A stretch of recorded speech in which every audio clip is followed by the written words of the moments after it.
Hello, I'm Sven Gudmund Hinderaker, Professor at Center for International Health, University of Bergen. In this lecture, I will tell you about follow-up of treatment of tuberculosis, or case holding, as we say, in contrast to case finding.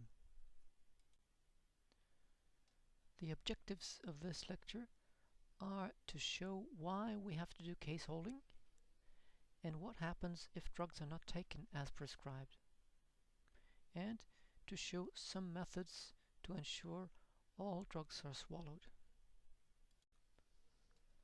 Let me remind you about the basic principles of the Stop TB strategy that was named DOTS in 1993. After diagnosis, these patients must get a standardized multi-drug treatment, which is observed when the patients swallow the drugs. Although it is a basic rule, it is not always done in real life, and this has led to drug resistance. What are the consequences of poor treatment? Almost always the patients will take the drugs diligently in the initial phase of treatment and will feel better, and perhaps some have lower motivation for treatment when they feel okay. This figure shows treatment results under 3 different conditions long time ago, but still relevant because it shows the impact of serious patient follow-up. The vertical axis shows the proportion of patients. The bars are clustered according to the treatment outcomes. From the left, cured, then dead, and then still infectious. The white bars show what happens to tuberculosis patients if no treatment is given. We see that after 5 years, half of them had died, a third of them got well, but a fifth of them remained contagious. Those who got mass treatment with no follow-up are shown in black columns, and we see that few died, several got cured, but the troubling issue is that a third remain contagious. From this we see that poor treatment leads to more chronic contagious patients in the society compared to not treating them at all. Basically, because you keep contagious patients alive for a longer time. This can be avoided in a program with good supervision and follow-up of the patients, which is shown in striped bars. Poor treatment leads to suboptimal treatment outcomes. For individual patients, even poor treatment leads to much fewer deaths. Unfortunately, it also leads to more treatment failures and patients remaining contagious for a longer time. And it also leads to drug resistance. The reputation of the program and health system will also suffer, creating higher thresholds for patients to contact the health system. Drug resistance can develop as a result of various circumstances, whether political issues, clinical decisions, or patient-related issues.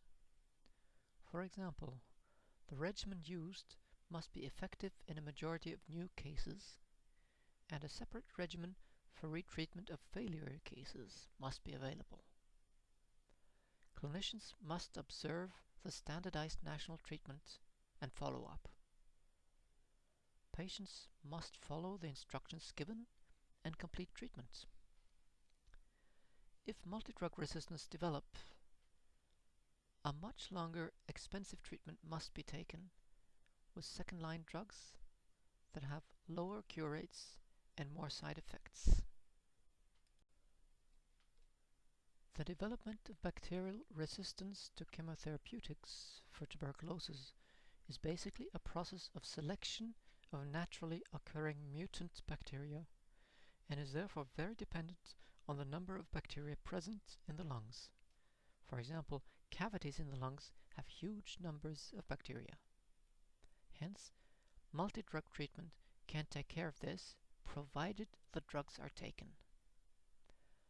Currently, the major strategy to avoid drug resistance is to observe all patients swallowing the tablets, particularly in the initial phase with many bacteria. Direct observation of therapy, often abbreviated DOT or DOT, aims to avoid drug resistance. In addition, it also improves the proportion of successfully treated patients and gives daily support to patients. It's very cumbersome for patients as well as health workers, but still we have no other simple solution to avoid drug resistance. Ideally, a healthcare worker observes all the patients swallowing all the tablets every day for regimens containing rifampicin. Is there any evidence that direct observation of therapy, DOT, is effective? There is no randomized controlled trial to show that DOT produces less resistance than controls, but this cohort study showed clear decline in drug resistance after introducing DOT. The proportion of patients getting acquired resistance was reduced from 10 to 1%. A more recent study compared selective DOT given if needed with universal DOT given for all. It showed that drug resistance was 4 to 5 times more likely in cases who got selective DOT than those who got universal DOT. DOT may be cumbersome for health workers in busy clinics and takes up a lot of time. However, a higher cost-effectiveness of DOT compared to self-administered medication has been shown, and hence it is worthwhile also in this respect. How can drug taking directly observed be administered in practice? Depending on the setting, there are many ways to do it. Some settings, the patients will visit an outpatient department at a hospital or a health center to get the daily doses observed.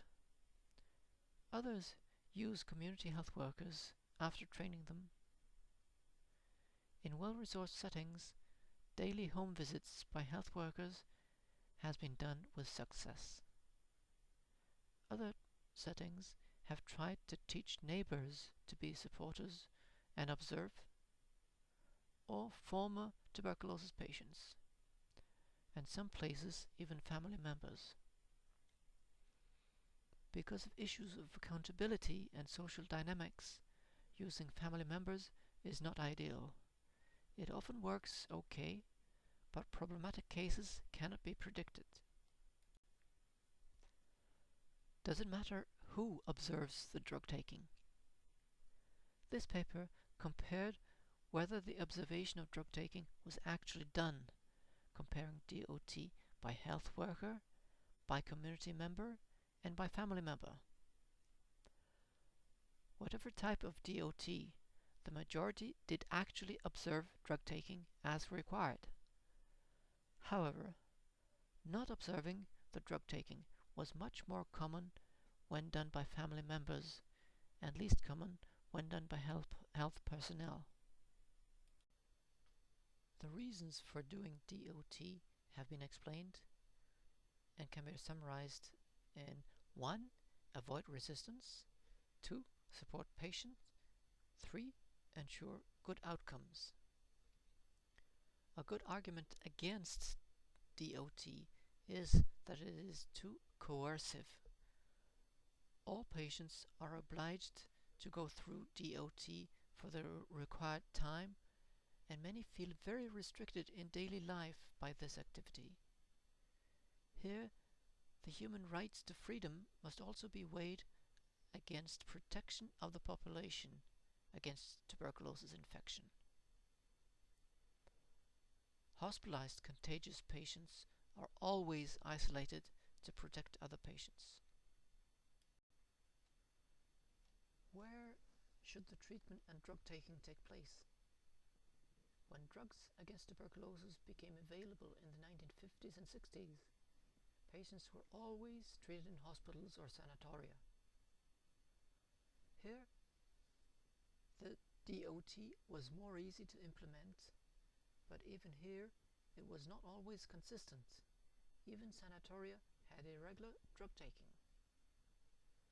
A large study in India showed that treatment at home did not give more relapses than at sanatoria. Also, home treatment did not result in more infected family contacts, suggesting that the major risk of contacts occurred before diagnosis. A healthcare worker visiting the patient at home is ideal in many ways, but costly. After verifying the address, the visitor can identify household contacts and refer those who need it to further investigation. The supporter should also help and assist the patients if side effects occur. A challenge for patients is often that the health services are far away. Decentralization of services may help patients getting access to diagnostic facilities. Also, the treatment can be given when the patient lives at home. Decentralization of services has been a policy in many countries. The dangers must also be kept in mind by the tuberculosis control program. The quality of the laboratory network must be ensured, and for example, with too few cases, the skills in the laboratory may be poorer. This is an example of decentralization of tuberculosis services in Sudan, where a high proportion of loss to follow-up was observed. The technically advanced referral hospitals had much worse outcomes than the primary healthcare facilities. Patients lost to follow-up was 17% in the referral hospitals compared to 11% in primary healthcare facilities. Another impact of decentralization is shortened time from symptoms appear to start of treatment, called delay. In this paper, the health system delay from patients presented at the facility to treatment initiation was compared before and after decentralization, and median delay was reduced from 13 days to 6 days. Other ways of ensuring that the tablets are taken as prescribed is to use fixed-dose combination tablets instead of separate tablets for each drug. It is easier for the patients to swallow fewer drugs and better for health workers with less errors in counting and logistics.